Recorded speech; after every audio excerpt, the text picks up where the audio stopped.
ISRO ചെയർമാനായി doctor V നാരായണനെ നിയമിച്ചു. Valiyamala liquid propulsion system centre ഡയറക്ടറാണ്. ബഹിരാകാശ ശാസ്ത്ര വകുപ്പ് സെക്രട്ടറിയുടെയും സ്പേസ് കമ്മീഷൻ ചെയർമാൻ ചുമതലയും നാരായണനായിരിക്കും.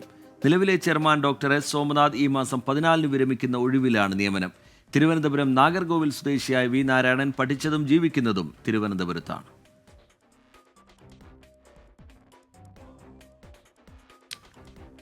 സ്കൂളുകൾക്കും ജീവനക്കാർക്കും പെരുമാറ്റച്ചട്ടം പ്രഖ്യാപിച്ച അബുദാബി വിദ്യാഭ്യാസ വകുപ്പ് 6 പ്രധാന വിഭാഗങ്ങളിലായി 22 തരം പെരുമാറ്റങ്ങൾ വിലക്കുന്ന ചട്ടമാണ് നിലവിൽ വന്നത്. പുതിയ ചട്ടം നിലവിലെ അധ്യയന വർഷത്തിൽ പ്രാബല്യത്തിൽ വരും. വിദ്യാർത്ഥികൾ, സഹപ്രവർത്തകർ, മാതാപിതാക്കൾ എന്നിവരുമായുള്ള ആശയവിനിമയങ്ങളിലും ക്ലാസ് മുറികളിലും പുറത്തും പരസ്പര ബഹുമാനത്തോടെ പെരുമാറുക എന്നതും ഉൾപ്പെടെയുള്ള നിബന്ധനകളാണ് നിലവിൽ വരുന്നത്. അതോടൊപ്പം ദേശീയ സ്വത്വത്തോടും എമിറാത്തി സാംസ്കാരിക മൂല്യത്തോടുമുള്ള ബഹുമാനം പാലിക്കുക, വംശീയത ഭീഷണിപ്പെടുത്തൽ അല്ലെങ്കിൽ ഏതെങ്കിലും തരത്തിലുള്ള വിവേചനം എന്നിവ പ്രോത്സാഹിപ്പിക്കുന്ന പ്രവർത്തനങ്ങളിൽ ഇടപെടാതിരിക്കുക, സാംസ്കാരിക മൂല്യങ്ങളെ അവഗണിക്കുന്നതോ സ്കൂൾ ഡ്രസ് കോഡുകൾ ലംഘിക്കുന്നതോ ആയ തരത്തിലുള്ള വസ്ത്രധാരണം ഒഴിവാക്കുക എന്നിവ ഉൾപ്പെടെ ശ്രദ്ധിക്കണമെന്നും അബുദാബിയിലെ സ്കൂൾ ജീവനക്കാരോട് വിദ്യാഭ്യാസ വിജ്ഞാന വകുപ്പ് നിർദ്ദേശിച്ചു. പ്രൊഫഷണൽ യോഗ്യതകളെക്കുറിച്ചോ തൊഴിൽ പരിചയത്തെക്കുറിച്ചോ വ്യാജരേഖകൾ ചമയ്ക്കുക, അനുമതിയില്ലാതെ സ്വന്തം സ്കൂളിലെ വിദ്യാർത്ഥികൾക്ക് സ്വകാര്യ ട്യൂഷൻ എടുക്കുക എന്നിവയെല്ലാം വിലക്കിയിട്ടുണ്ട്. ഈ അക്കാദമിക് വർഷത്തിൽ തന്നെ എല്ലാ വിദ്യാഭ്യാസ സ്ഥാപനങ്ങൾക്കും പുതിയ ചട്ടം ബാധകമായിരിക്കുമെന്നും അഡക് അറിയിച്ചു. 24 ദുബായ്. എമിറേറ്റ്സ് റോഡിലെ ട്രക്ക് ഗതാഗത നിരോധനത്തിൽ ട്രക്ക് ഡ്രൈവർമാർക്ക് ബോധവൽക്കരണ ക്യാമ്പയിനുമായി റോഡ് ഗതാഗത അതോറിറ്റി. വൈകിട്ട് 5:30 മുതൽ രാത്രി 8 വരെയാണ് നിരോധനം. അധികൃതർ നേരിട്ടെത്തിയാണ് ബോധവൽക്കരണ ക്യാമ്പയിൻ നടത്തുന്നത്. റോഡിലെ തിരക്ക് നിയന്ത്രിക്കുക എന്ന ലക്ഷ്യത്തോടെ ദുബായ് അൽവീറിൽ നിന്ന് ഷാർജ വരെയുള്ള എമിറേറ്റ്സ് റോഡിലാണ് ട്രക്ക് ഗതാഗത നിരോധനം അധികൃതർ ഏർപ്പെടുത്തിയത്. വൈകിട്ട് 5:30 മുതൽ രാത്രി 8 മണി വരെയാണ് നിരോധനം നിലവിലുണ്ടാവുക. ഈ സാഹചര്യത്തിലാണ് ട്രക്ക് ഡ്രൈവർമാർക്ക് ബോധവൽക്കരണ ക്യാമ്പയിനുമായി RTA രംഗത്തെത്തിയിരിക്കുന്നത്. എമിറേറ്റ്സ് റോഡിലും ഷെയ്ഖ് മുഹമ്മദ് ബിൻ സായിദ് റോഡിലുമുള്ള ട്രക്ക് ഡ്രൈവർമാർക്കായുള്ള വിശ്രമ കേന്ദ്രങ്ങളിൽ നേരിട്ടെത്തിയാണ് ബോധവൽക്കരണം നടത്തുന്നത്. അറബിയിലും ഇംഗ്ലീഷിലും ഉറുദുവിലുമുള്ള ലഘുലേഖകളും ഡ്രൈവർമാർക്ക് നൽകുന്നുണ്ട്. ദുബായ് പോലീസുമായി സഹകരിച്ചാണ് RTA നടപടി. ഇതിനോടകം 1000-ഓളം ആളുകളുമായി ആശയവിനിമയം നടത്തിയതായി അധികൃതർ അറിയിച്ചു.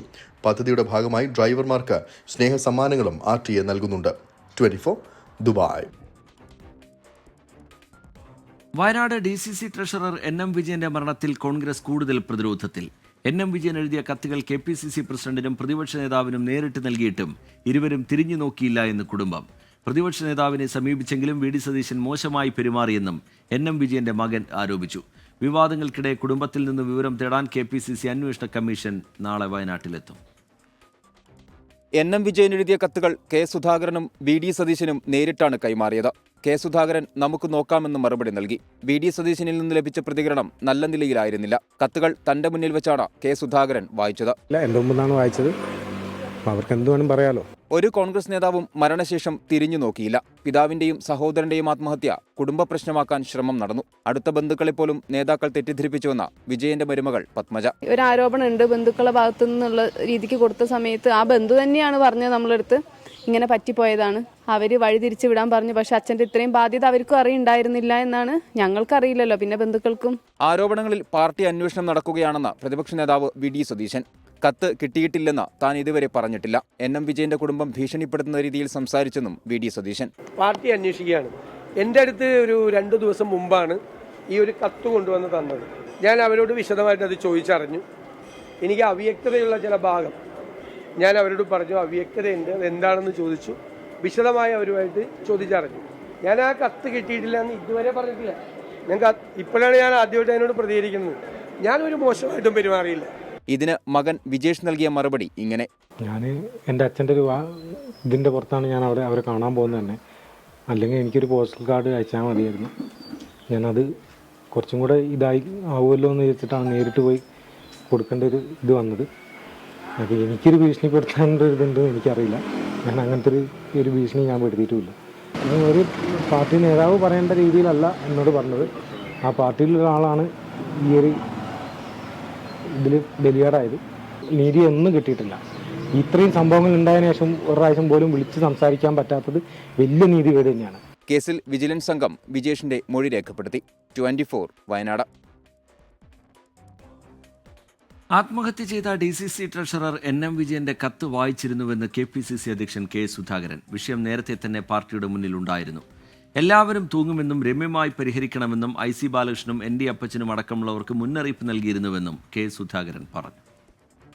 ഞാനതിൻ്റെ കമ്മിറ്റിക്കാരുമായിട്ട് ഡിസ്കസ് ചെയ്തു. അവരതിൻ്റെ അകത്ത് കുറേയും കൂടെ അന്വേഷണങ്ങൾ നടത്തേണ്ടതുണ്ട്. 2-3 ദിവസം എടുക്കും.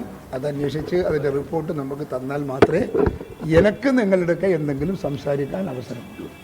ഉണ്ട്, ചർച്ച നേരത്തെ ഉണ്ടായിരുന്നു. ഞങ്ങളൊക്കെ ഇടപെടുകയും ചെയ്തിരുന്നു. ഞങ്ങളൊക്കെ എല്ലാ ആളുകളെയും വിളിച്ചിട്ട് അതിനകത്ത് വളരെ സമചിത്തത പാലിച്ചു പോകണമെന്ന് എല്ലാ സീനിയർ നേതാക്കന്മാരോടും ഞാൻ പേഴ്സണലായി സംസാരിച്ചിട്ടുണ്ട്. തൂങ്ങുമ്പോൾ നിങ്ങളെല്ലാം തൂങ്ങും, തൂങ്ങാതിരിക്കണമെങ്കിൽ മാനമായി ആ വിഷയം കൈകാര്യം ചെയ്യണമെന്ന് പച്ച മലയാളത്തിൽ ഞാൻ അവരോട് പറഞ്ഞിട്ടുണ്ട്. എല്ലാവരോടും IC ബാലകൃഷ്ണനോടും പറഞ്ഞിട്ടുണ്ട്, അപ്പച്ചനോടും പറഞ്ഞിട്ടുണ്ട്, മാഷോടും പറഞ്ഞിട്ടുണ്ട്, എല്ലാ മാഷോടും പറഞ്ഞിട്ടുണ്ട്. IC ഒക്കെ എത്ര കൊല്ലത്തെ പൊളിറ്റിക്സ് ഉള്ള ആളാണ്. എത്ര എന്തെല്ലാം ചെയ്യാൻ അദ്ദേഹത്തിന് അവസരം ഉണ്ടായിരുന്നു. അതുകൊണ്ട് അദ്ദേഹം ഒന്നും ഒരിക്കലും അത് ചെയ്യില്ല, ഒരു കുറ്റവും വരില്ല, അழைച്ചു വരില്ല എന്നുള്ളത് 100% ഉറപ്പാണ്. വയനാട് DCC ട്രഷറർ NM വിജയന്റെ ആത്മഹത്യാക്കുറിപ്പ് ഫോറൻസിക് പരിശോധനയ്ക്ക് വിധേയമാക്കാൻ പോലീസ്. ആത്മഹത്യാക്കുറിപ്പിലെ കൈയക്ഷരം പരിശോധിക്കാൻ കോടതിയിൽ അപേക്ഷ നൽകും. അതേസമയം സുൽത്താൻ ബത്തേരി അർബൻ ബാങ്കിലെ നിയമനത്തിലെ കോഴ ആരോപണത്തിൽ പരാതിക്കാരായ 4 പേരുടെ മൊഴി വിജിലൻസ് രേഖപ്പെടുത്തി. NM വിജയനിൽ നിന്ന് പണം എങ്ങോട്ട് പോയി എന്നതിലാണ് അന്വേഷണം. NM വിജയന്റെ മകൻ വിജേഷിന്റെ മൊഴിയും രേഖപ്പെടുത്തി. പിതാവിന്റെ സാമ്പത്തിക ഇടപാടുകളെക്കുറിച്ച് അറിയില്ല എന്നാണ് വിജേഷ് വിജിലൻസിനെ അറിയിച്ചത്. സ്ത്രീത്വത്തെ അപമാനിച്ചെന്ന നടി ഹണി റോസിന്റെ പരാതിയിൽ വ്യവസായി ബോബി ചെമ്മണ്ണൂരിനെതിരെ കേസ്. ജാമ്യമില്ലാ വകുപ്പ് പ്രകാരം എറണാകുളം സെൻട്രൽ പോലീസാണ് കേസെടുത്തത്. നിയമവിദഗ്ധരുമായി ആലോചിച്ച ശേഷമാണ് പരാതി നൽകിയതെന്ന് ഹണി റോസ് 24-നോട് പറഞ്ഞു. മോശം പരാമർശം നടത്തിയിട്ടില്ല എന്നാണ് ബോബി ചെമ്മണ്ണൂരിന്റെ പ്രതികരണം. സമൂഹമാധ്യമങ്ങളിലൂടെ തുടർച്ചയായി അധിക്ഷേപ പരാമർശങ്ങൾ നടത്തിയതിനാണ് ബോബി ചെമ്മണ്ണൂരിനെതിരെ നടി ഹണി റോസ് പരാതി നൽകിയത്. പരാതി നൽകിയ കാര്യം നടി തന്നെ ഇൻസ്റ്റഗ്രാമിലൂടെ വെളിപ്പെടുത്തി. താങ്കൾ പണത്തിന്റെ ഹുങ്കിൽ വിശ്വസിക്കൂ, ഞാൻ രാജ്യത്തെ നിയമവ്യവസ്ഥയിൽ വിശ്വസിക്കുന്നുവെന്ന് ഇൻസ്റ്റഗ്രാം കുറിപ്പിൽ പറയുന്നു.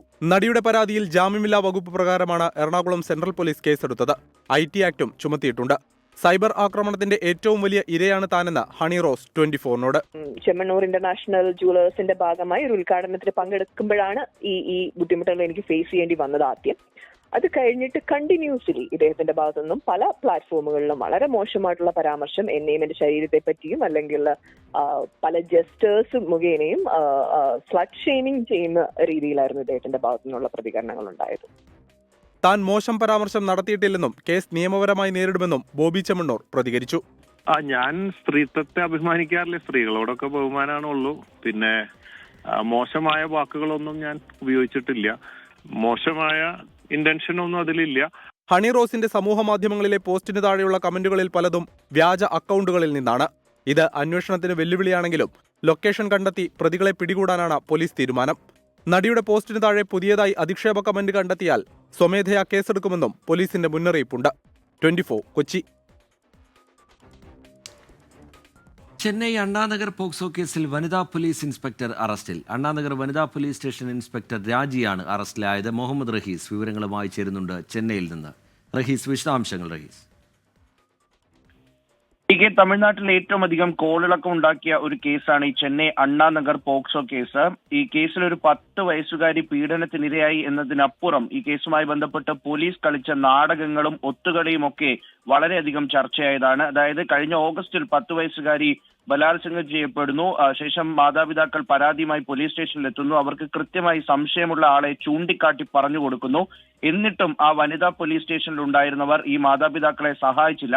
മാത്രമല്ല വനിതാ പോലീസ് ഇൻസ്പെക്ടർ രാജി ഈ മാതാപിതാക്കളെ മർദ്ദിക്കുന്ന സാഹചര്യമുണ്ടായി. ശേഷം ഇവരെ ഒക്കെയും അസഭ്യം പറഞ്ഞു. പെൺകുട്ടിയെ മാന്യമായി വളർത്തണം എന്നതടക്കം പറയുകയും ശേഷം ഇനിയും ഈ കേസ് നീട്ടിക്കൊണ്ടുപോകും, നാണം കെടുത്തും എന്നതടക്കമൊക്കെ പറഞ്ഞ് വലിയ തരത്തിൽ ഭീഷണിപ്പെടുത്തി. ശേഷം കോടതി ഇടപെട്ടുകൊണ്ട് ഈ അന്വേഷണം ഒരു പ്രത്യേക സംഘത്തെ ഏൽപ്പിച്ചിരുന്നു. ഒരു SIT സംഘത്തെ ഏൽപ്പിച്ചു. അപ്പോൾ ആ SIT സംഘമാണ് ഇപ്പോൾ ഈ വനിതാ പോലീസ് ഇൻസ്പെക്ടറായിട്ടുള്ള രാജിയെ അറസ്റ്റ് ചെയ്തിരിക്കുന്നത്. അണ്ണാനഗർ സ്റ്റേഷനാണിത്, വനിതാ പോലീസ് സ്റ്റേഷനാണ്. മാത്രമല്ല ഒരു AIADMK പ്രവർത്തകനെ കൂടി, സുധാകർ എന്നു പേരുള്ള ഒരാളെ കൂടി ഇപ്പോൾ കസ്റ്റഡിയിൽ എടുത്തിട്ടുണ്ട്. ഇയാളും പ്രതിയെ സഹായിച്ചിരുന്നു. ഈ കേസിലെ പ്രതി സതീഷ് എന്നയാളാണ്. പക്ഷെ അന്ന് പോലീസ് ഈ സതീഷിനെ അറസ്റ്റ് ചെയ്യാതെ ആ വീട്ടിനടുത്തുള്ള മറ്റൊരു 14 വയസ്സുകാരനെ അറസ്റ്റ് ചെയ്തുകൊണ്ട് പ്രതിയെ സഹായിക്കുകയായിരുന്നു. മനഃപൂർവ്വം കൃത്യമായി പോലീസ് ഒരു പ്രതിയെ സഹായിക്കാൻ വേണ്ടി മറ്റൊരാളെ കൊടുക്കുകയും ഒപ്പം തന്നെ ഇരയെയും മാതാപിതാക്കളെയും ഒക്കെ മാനസികമായും തളർത്തുകയും ശാരീരികമായി ഉപദ്രവിക്കുകയും ചെയ്ത ഒരു കേസിലാണ് എന്തായാലും ഇപ്പോൾ പോലീസ് നടപടി ഉണ്ടായിരിക്കുന്നത്. വനിതാ പോലീസ് ഇൻസ്പെക്ടറാണ് അറസ്റ്റിലായിരിക്കുന്നത്. റീജിത്ത്. ഈ ഗുരുതര സ്വഭാവമുള്ളൊരു കേസായിരുന്നു ഇത്. അതിൽ തന്നെ ഈ ഒരു വനിതാ എസ്ഐയുടെ അറസ്റ്റിലേക്ക് കാര്യങ്ങൾ എത്തി നിൽക്കുന്നു എന്നുള്ളത് പ്രധാനമാണ്. ഒരു ഘട്ടത്തിൽ നേരത്തെ റയീസ് ചൂണ്ടിക്കാട്ടിയതുപോലെ ഈ രക്ഷിതാക്കളെ സ്വാധീനിക്കാനുള്ള ശ്രമം നടക്കുന്നു. അതിന് പിന്നാലെ അത് വഴങ്ങാത്ത ഘട്ടത്തിൽ അവരെ മർദ്ദിക്കുന്ന നിലയിലേക്ക് കാര്യങ്ങൾ പോകുന്നു. അങ്ങനെ ഗുരുതരമായ കണ്ടെത്തലുകളാണല്ലോ ഈ പ്രത്യേക അന്വേഷണ സംഘം ഈ SIക്കെതിരെ ഈ ഘട്ടത്തിൽ കണ്ടെത്തുന്നത്. ഈ SIക്ക് അപ്പുറത്തേക്ക് ഇതിൽ പങ്കാളിത്തമുള്ളവരുണ്ടോ റയീസ്?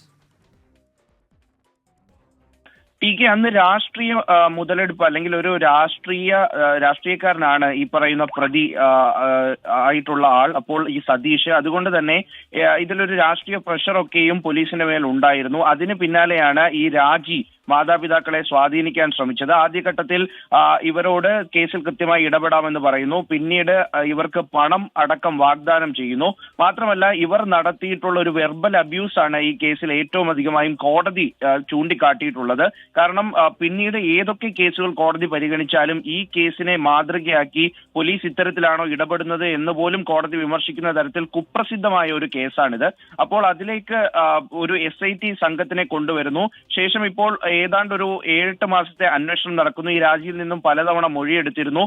ഈ ഇരയായ പെൺകുട്ടിയിൽ നിന്ന് മൊഴിയെടുത്തു. ഒപ്പം തന്നെ പെൺകുട്ടിയുടെ മാതാപിതാക്കളെ കണ്ട് പോലീസ് സംസാരിച്ചു. ആ വീടിന് പരിസരത്തുള്ളവരിൽ നിന്നുമൊക്കെ ഈ അടുത്തായി മൊഴിയെടുത്തിരുന്നു. അതിനുശേഷം കൃത്യമായ തെളിവിന്റെ അടിസ്ഥാനത്തിലാണ് ഓരോ ഘട്ടത്തിലും ഈ SIT സംഘം കോടതിയിൽ റിപ്പോർട്ട് നൽകിയിരുന്നു. ആ റിപ്പോർട്ടൊക്കെ പരിഗണിച്ച ശേഷമാണ് ഈ വനിതാ പോലീസ് ഉദ്യോഗസ്ഥയെ അറസ്റ്റ് ചെയ്യാം എന്നുള്ള തരത്തിലേക്ക് കാര്യങ്ങൾ നീങ്ങുന്നത്. ഇന്ന് വൈകിട്ടോടു കൂടിയാണ് ഇവരെ അറസ്റ്റ് ചെയ്യാൻ തീരുമാനിക്കുന്നത്. ശേഷം ഇവരുടെ വീട്ടിലെത്തി ഇവരുടെ അറസ്റ്റ് രേഖപ്പെടുത്തുന്നു. ഒപ്പം ആ AIADMK പ്രവർത്തകനായിട്ടുള്ള സുധീറിനെയും അറസ്റ്റ് ചെയ്യുന്നുണ്ട്. ഇക്കാര്യത്തിൽ മാതാപിതാക്കൾ നേരിട്ട ഒരു മാനസിക ഭീഷണി എന്ന് പറയുന്നതും ഒപ്പം തന്നെ ഇവരെ മർദ്ദിച്ചതുമൊക്കെ വലിയ ചർച്ചാ വിഷയമായതാണ്. ഒരു പെൺകുട്ടി പീഡനത്തിനിരയാകുന്നതും 10 വയസ്സുകാരിയാണ്. ആ കുട്ടിയുമായി പോലീസ് സ്റ്റേഷനിൽ എത്തുമ്പോഴാണ് ഇത്തരത്തിൽ വനിതാ പോലീസ് സ്റ്റേഷനിൽ ഒരു വനിതാ SI ഇത്തരത്തിൽ പെരുമാറുന്നത്. ശ്രീജിത്ത്, മുഹമ്മദ് റയീസാണ് വിവരങ്ങൾ നൽകിയത്. ചെന്നൈ അണ്ണാനഗർ പോക്സോ കേസിൽ വനിതാ പോലീസ് ഇൻസ്പെക്ടർ അറസ്റ്റിലായിരിക്കുന്നു. അണ്ണാനഗർ വനിതാ പോലീസ് സ്റ്റേഷൻ ഇൻസ്പെക്ടർ രാജിയാണ് അറസ്റ്റ് ചെയ്തിരിക്കുന്നത്. UDFൽ ചേർന്ന് പ്രവർത്തിക്കാൻ താൽപര്യം പ്രകടിപ്പിച്ച PV അൻവർ MLA പാണക്കാടെത്തി മുസ്ലിം ലീഗ് അധ്യക്ഷൻ സാദിഖ് അലി ശിഹാബ് തങ്ങളുമായും PK കുഞ്ഞാലിക്കുട്ടിയുമായും ചർച്ച നടത്തി. PV അൻവറിനെ മുന്നണിയിലെടുക്കുന്ന കാര്യത്തിൽ അന്തിമ തീരുമാനത്തിലേക്ക് UDF എത്തിയിട്ടില്ല. PV അൻവർ മുമ്പ് ഉന്നയിച്ച വിമർശനങ്ങളിൽ രാഷ്ട്രീയ വ്യക്തത വരുത്തണം എന്നാണ് കോൺഗ്രസിലെ യുവ നേതാക്കളുടെ നിലപാട്. വനം വകുപ്പ് ഓഫീസ് അടിച്ചു തകർത്ത കേസിൽ ജാമ്യം ലഭിച്ച് പുറത്തിറങ്ങിയ PV അൻവർ പിന്തുണച്ച UDF നേതാക്കളെ നേരിൽ കാണുമെന്ന് പ്രഖ്യാപിച്ചിരുന്നു. ഉച്ചയ്ക്ക് 12 മണിയോടെ പാണക്കാട്ടേക്ക്.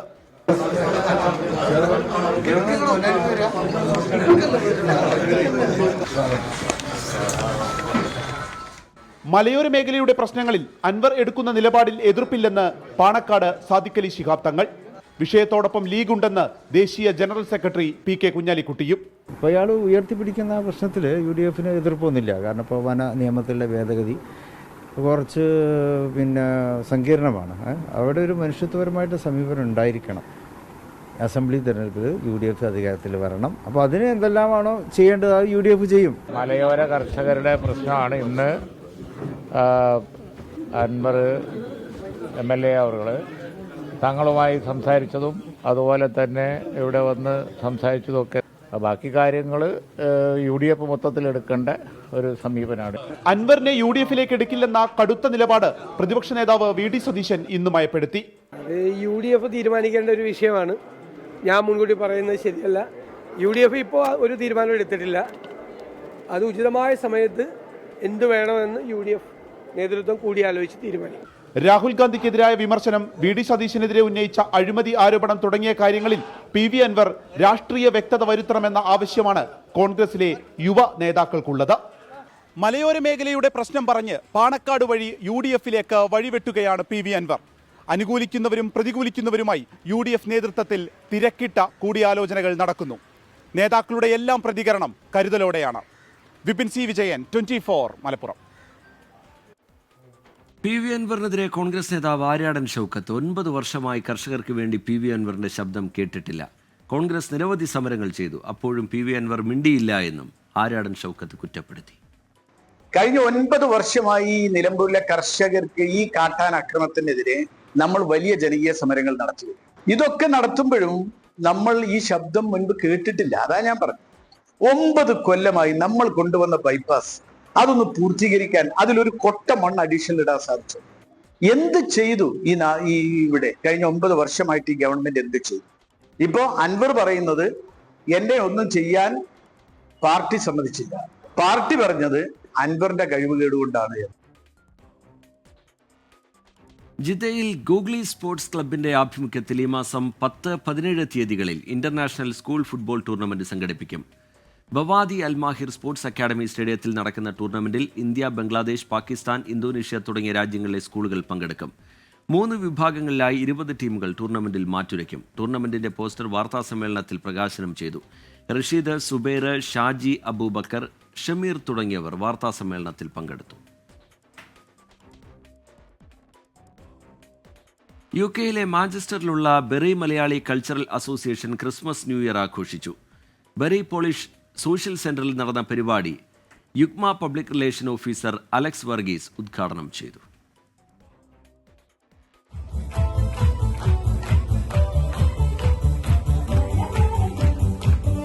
ജിംഗിൾ ബഞ്ച് 2025 എന്ന് പേരിട്ട ആഘോഷ പരിപാടിയിൽ BMCA അവതരിപ്പിക്കുന്ന സ്നേഹപൂർവ്വം BMCA എന്ന പദ്ധതിയുടെ ഉദ്ഘാടനം UUKMA public relation officer Alex Varghese നിർവഹിച്ചു. BMCAയുടെ ലോഗോ പ്രകാശനം Bury council mayor JP Khalid Hussain നിർവഹിച്ചു. Almost 200 families from the Malayali region is really wonderful. So once again, let me just emphasize, it's a wonderful honor to be here and to be given the opportunity to say a few words. Thank you very much for inviting me. I wish you all the very best for 2025. Hope it's a happy and prosperous year for each and every one of you. I hope you have a wonderful event. Bury East ward councillor Umrana Farooq BMCA അംഗങ്ങൾക്ക് Christmas പുതുവത്സര സന്ദേശം നൽകി. And I've got a message for the children. I have bought a small gift in the form of pens. What does a pen symbolize? Pens can symbolize a number of big ideas: freedom, intelligence, creativity, professionalism, determination, vigilance, and much more. As gifts, pens can symbolize the value you have as freedom of thought. Cinema, serial, ദൃശ്യമാധ്യമം, രാഷ്ട്രീയ മേഖലകളിൽ നിന്നുള്ളവർ BMCAയുടെ jingle bench 2025 ആശംസകൾ നേർന്നു. ഉച്ചയ്ക്ക് 2 മണിക്ക് ആരംഭിച്ച പരിപാടിയിൽ കുട്ടികളുടെയും മുതിർന്നവരുടെയും കലാപ്രകടനങ്ങൾ അരങ്ങേറി.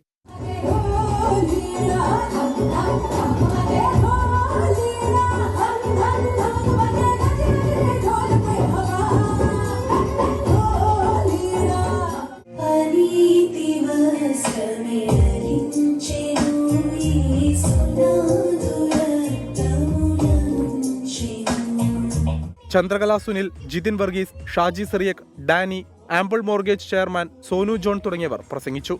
KA Nisar, 24 UK. ചൂടേറിയ രാഷ്ട്രീയ പോരാട്ടത്തിന് കളമൊരുങ്ങി രാജ്യതലസ്ഥാനം. ഭരണം നിലനിർത്താൻ ആം ആദ്മി പാർട്ടിയും ഡബിൾ എഞ്ചിൻ സർക്കാരിനായി BJPയും കളത്തിലിറങ്ങിയതോടെ പ്രചാരണ ചൂടിലാണ് ഡൽഹി. നഷ്ടപ്രതാപം തിരിച്ചുപിടിക്കാൻ കോൺഗ്രസും രംഗത്തെത്തിയതോടെ ത്രികോണ മത്സരത്തിനാണ് ഡൽഹി സാക്ഷ്യം വഹിക്കാൻ പോകുന്നത്. രാഷ്ട്രീയ വിപ്ലവം സൃഷ്ടിച്ച് 2013 കളം പിടിച്ച ആം ആദ്മി പാർട്ടി ഇക്കുറി നേരിടുന്നത് സമാനതകളില്ലാത്ത വെല്ലുവിളി. മദ്യനയ അഴിമതി ആരോപണം, പാർട്ടിയുടെ മുഖമായ അരവിന്ദ് കെജ്രിവാളിന്റെ ജയിൽവാസം, കോടികൾ ചെലവഴിച്ചുള്ള ഔദ്യോഗിക വസതി മോടിപിടിപ്പിക്കൽ, നേതാക്കളുടെ കൊഴിഞ്ഞുപോക്ക്, ഇങ്ങനെ തുടങ്ങി നിരവധി പ്രതിസന്ധികൾക്കിടയിലാണ് ആം ആദ്മി പാർട്ടി ജനവിധിക്കിറങ്ങുന്നത്. മധ്യവർഗത്തിന്റെ പൾസറിഞ്ഞ് ജനകീയ പദ്ധതികൾ നടപ്പാക്കി കയ്യടി നേടിയ അരവിന്ദ് കെജ്രിവാൾ 3ാം തവണയും ഭരണത്തിലേറാനായി നോട്ടമിടുന്നതും ജനകീയ പ്രഖ്യാപനങ്ങളിൽ തന്നെ. കഴിഞ്ഞ 2 തെരഞ്ഞെടുപ്പുകളിലും 2 അക്കം കടക്കാൻ സാധിക്കാത്ത BJP ഇക്കുറി ഡൽഹി പിടിച്ചെടുക്കാൻ അരയും തലയും മുറുക്കി ഇറങ്ങിക്കഴിഞ്ഞു. പ്രധാനമന്ത്രി നരേന്ദ്രമോദി തന്നെയാകും മുഖം. വികസന പ്രവർത്തനങ്ങളാണ് BJPയുടെ പ്രചാരണ ആയുധം. ഡൽഹിയിൽ 12,000 കോടി രൂപയുടെ വികസന പദ്ധതികൾക്ക് തുടക്കമിട്ട് കഴിഞ്ഞ ദിവസം പ്രധാനമന്ത്രി നടത്തിയ പ്രസംഗത്തിൽ രാഷ്ട്രീയ സന്ദേശമുണ്ട്. അതോടൊപ്പം CAG റിപ്പോർട്ടും അഴിമതി ആരോപണവും BJPക്ക് പിടിവള്ളിയാണ്. 2019 ലോക്സഭാ തെരഞ്ഞെടുപ്പിൽ ഒറ്റയ്ക്കും കഴിഞ്ഞ ലോക്സഭാ തെരഞ്ഞെടുപ്പിൽ സഖ്യമായി മത്സരിച്ചിട്ടും കാലിടറിയ കോൺഗ്രസിന്റെ രാഷ്ട്രീയ ഭാവി നിർണ്ണയിക്കുന്നതാകും നിയമസഭാ തെരഞ്ഞെടുപ്പ്. തലയെടുപ്പുള്ള നേതാവിന്റെ അഭാവമാണ് തുടർച്ചയായി 15 വർഷം ഭരണത്തിലിരുന്നിട്ടും ഇപ്പോൾ ചിത്രത്തിലില്ലാത്ത നിലയിലേക്ക് കോൺഗ്രസ് തകരാൻ കാരണം. ജയിൽവാസം നേരിട്ടത് മുഖ്യമന്ത്രി ഉൾപ്പെടെ 3 മന്ത്രിമാർ. രാജ്യത്ത് മറ്റൊരു സർക്കാരും നേരിടാത്ത പ്രതിസന്ധിയിലൂടെ കടന്നുപോയ ആം ആദ്മി പാർട്ടിക്ക് നിലനിൽപ്പിന്റേതാണ് വരാനിരിക്കുന്ന തെരഞ്ഞെടുപ്പ്. ഡൽഹിയിൽ നിന്ന് നിതിൻ അംബുജൻ, 24. ഡൽഹി നിയമസഭാ തെരഞ്ഞെടുപ്പ് അടുത്ത മാസം 5-നാണ്. ഫെബ്രുവരി 8-നാണ് വോട്ടെണ്ണൽ നടക്കുക. ഇലക്ട്രോണിക് വോട്ടിംഗ് മെഷീൻ ഹാക്ക് ചെയ്യാനാകില്ല എന്നും തെരഞ്ഞെടുപ്പ് നടക്കുന്നത് സുതാര്യമായാണെന്നും മുഖ്യ തെരഞ്ഞെടുപ്പ് കമ്മീഷണർ വ്യക്തമാക്കി. കേന്ദ്ര ബജറ്റ് അവതരണം ഉണ്ടായാൽ ഡൽഹിക്കായുള്ള പ്രഖ്യാപനങ്ങൾ ഉൾപ്പെടുത്തരുത് എന്ന നിർദ്ദേശം നൽകുമെന്നും മുഖ്യ തെരഞ്ഞെടുപ്പ് കമ്മീഷണർ രാജീവ് കുമാർ പറഞ്ഞു. ഫെബ്രുവരി 5-നാണ് 70 സീറ്റുകളിലേക്കുള്ള ഡൽഹി നിയമസഭാ തെരഞ്ഞെടുപ്പ്. വോട്ടെടുപ്പ് കഴിഞ്ഞാൽ 3-ാം ദിവസം വോട്ടെണ്ണൽ. നാമനിർദ്ദേശ പത്രിക സമർപ്പിക്കുവാനുള്ള അവസാന ദിവസം ഈ മാസം 17-ഉം പത്രിക പിൻവലിക്കാനുള്ള അവസാന ദിവസം 20-ഉമാണ്. 1.55 കോടി വോട്ടർമാരാണ് ഡൽഹിയിൽ ഉള്ളതെന്ന് മുഖ്യ തെരഞ്ഞെടുപ്പ് commissioner Rajiv Kumar. We will start, it's a single phase election. Date of notification will be 10th of January, Friday. Last date of making nomination will be 17th of January. Scrutiny on 18th of January. Withdrawal 20th. These are the statutory periods of time which is given. Date of poll is 5th. And counting is 8th. And 5th again we have very deliberately kept Wednesday. क्योंकि हम सोचते हैं सब दिल्ली वाले vote करें, इसलिए इस बार भी महाराष्ट्र की तरह हमने इसको वेडनेसडे में रखा है. Entire election process after counting will be complete bye 10th. Congress ഉൾപ്പെടെയുള്ള പ്രതിപക്ഷ പാർട്ടികൾ ഉന്നയിച്ച വോട്ടർ പട്ടികയിലെ കൃത്രിമം, ഇലക്ട്രോണിക് വോട്ടിംഗ് മെഷീനുകൾ ഹാക്ക് ചെയ്യാൻ കഴിയുമെന്ന ആരോപണങ്ങൾ കോടതി ഉത്തരവ് ചൂണ്ടിക്കാട്ടിക്കൊണ്ട് മുഖ്യ തെരഞ്ഞെടുപ്പ് കമ്മീഷണർ രാജീവ് കുമാർ തള്ളി. തെരഞ്ഞെടുപ്പ് പ്രക്രിയ സുതാര്യമെന്നും രാജീവ് കുമാറിന്റെ പ്രതികരണം. EVMs are foolproof devices for counting. Allegations of tampering are baseless. We are not saying. We are speaking now because we don't speak when elections are on. And I want to clarify this so that it remains. Questions are not asked. When asked, at least you are all equipped to check them before writing. കള്ളങ്ങൾ പ്രചരിപ്പിച്ച് ആളുകളെ ഭയപ്പെടുത്തരുതെന്നായിരുന്നു ആരോപണങ്ങൾക്കെതിരെ മുഖ്യ തെരഞ്ഞെടുപ്പ് commissioner മറുപടി നൽകിയത്. വോട്ടെടുപ്പ് നടക്കുന്ന പശ്ചാത്തലത്തിൽ കേന്ദ്ര budget അവതരണമുണ്ടായാൽ ഡൽഹിക്ക് മാത്രമായുള്ള പ്രഖ്യാപനങ്ങൾ ഉൾപ്പെടുത്തരുതെന്ന് ക്യാബിനറ്റ് സെക്രട്ടറിക്ക് നിർദ്ദേശം നൽകുമെന്നും കേന്ദ്ര തെരഞ്ഞെടുപ്പ് കമ്മീഷൻ വ്യക്തമാക്കി. ആർ അച്യുതൻ, 24 ഡൽഹി. കണ്ണൂർ കണ്ണപുരത്തെ ഡിവൈഎഫ്ഐ പ്രവർത്തകൻ റിജിത്തിനെ കൊലപ്പെടുത്തിയ കേസിൽ RSS BJP പ്രവർത്തകരായ 9 പ്രതികൾക്ക് ജീവപര്യന്തം തടവ് ശിക്ഷ. 19 വർഷം നീണ്ട നിയമ പോരാട്ടത്തിനൊടുവിലാണ് തലശ്ശേരി അഡീഷണൽ സെഷൻസ് കോടതി വിധി പ്രസ്താവിച്ചത്. വധശിക്ഷയാണ് പ്രതീക്ഷിച്ചതെന്ന് റിജിത്തിന്റെ കുടുംബം പ്രതികരിച്ചു. 2005 ഒക്ടോബർ 3-നാണ് കണ്ണപുരം ചുണ്ടയിലെ ഡിവൈഎഫ്ഐ പ്രവർത്തകൻ റിജിത്ത് കൊല്ലപ്പെട്ടത്. കേസിലെ 9 പ്രതികൾക്ക് ജീവപര്യന്തം തടവും 1 ലക്ഷം രൂപ പിഴയുമാണ് ശിക്ഷ. BJP RSS പ്രവർത്തകരായ VV സുധാകരൻ, കോത്തില താഴെ വീട്ടിൽ Jayesh, CP Ranjith, PP Ajeendran, IV Anilkumar, Rajesh PP, VV Srikanth, VV Sreejith, TV Bhaskaran എന്നിവരാണ് കുറ്റവാളികൾ. കൊലപാതകം, വധശ്രമം, ആയുധം കൈവശം വെക്കൽ, അന്യായമായി സംഘം ചേരൽ, സംഘം ചേർന്ന് ലഹളയുണ്ടാക്കൽ, തടഞ്ഞുവെക്കൽ എന്നിവയാണ് പ്രതികൾക്കെതിരെ തെളിഞ്ഞ കുറ്റങ്ങൾ. വിവിധ വകുപ്പുകളിൽ പ്രത്യേക ശിക്ഷകൾ ഉണ്ടെങ്കിലും പ്രതികൾ ഒരുമിച്ച് അനുഭവിച്ചാൽ മതി. വിധി വൈകിയാണെങ്കിലും അവർക്ക് എല്ലാവർക്കും ഒരു ആശ്വസിക്കാൻ പറ്റുന്നത്, നമുക്കൊരിക്കലും ഒരു ജീവൻ തിരിച്ചു കൊടുക്കാൻ പറ്റില്ല. ഒരു കോടതിക്ക് നൽകാൻ ഇത്തരം കേസുകളുടെ മൊത്തം പരിസ്ഥിതി എടുത്ത് പരിശോധിച്ച് നൽകാൻ പറ്റുന്ന ഏറ്റവും നല്ല ശിക്ഷയായിട്ട് മാത്രമേ കാണാൻ വേണ്ടി കഴിയുകയുള്ളൂ. വധശിക്ഷ ലഭിക്കണമെന്ന് ആഗ്രഹിച്ചിരുന്നുവെന്ന് റിജിത്തിന്റെ അമ്മയും സഹോദരിയും. അതെ, വധശിക്ഷ തന്നെ പ്രതീക്ഷിച്ചത്. ഒരിക്കലും അവർ പുറത്തു വരാൻ പാടില്ല. അവിടുന്ന് തന്നെ അവരുടെ ജീവിതം തീരണം. അതാണ് എനിക്ക് വേണ്ടത്. വധശിക്ഷയായിരുന്നു പ്രതീക്ഷിച്ചിരുന്നത്. ആർക്കും അത് കിട്ടണം തന്നെയാണ് ആഗ്രഹം.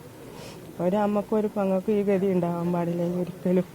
വിധിയെ CPIM സ്വാഗതം ചെയ്തു. ആസൂത്രിതമായി നടത്തിയിട്ടുള്ള ആ കൊലപാതകം, കടുത്ത ശിക്ഷക്ക് ആ കൊലയാളികൾ അർഹരാണ്. അത് ആ വിധിന്യായം തികച്ചും സ്വാഗതാർഹമാണ്. നിരപരാധിത്വം തെളിയിക്കാൻ വിധിയിൽ അപ്പീൽ പോകുമെന്ന് BJP നേതൃത്വവും വ്യക്തമാക്കി. 24 കണ്ണൂർ. ഈ റിപ്പോർട്ടോടെ ഗൾഫ് ഫോക്കസ് പൂർത്തിയാവുകയാണ്. നമസ്കാരം.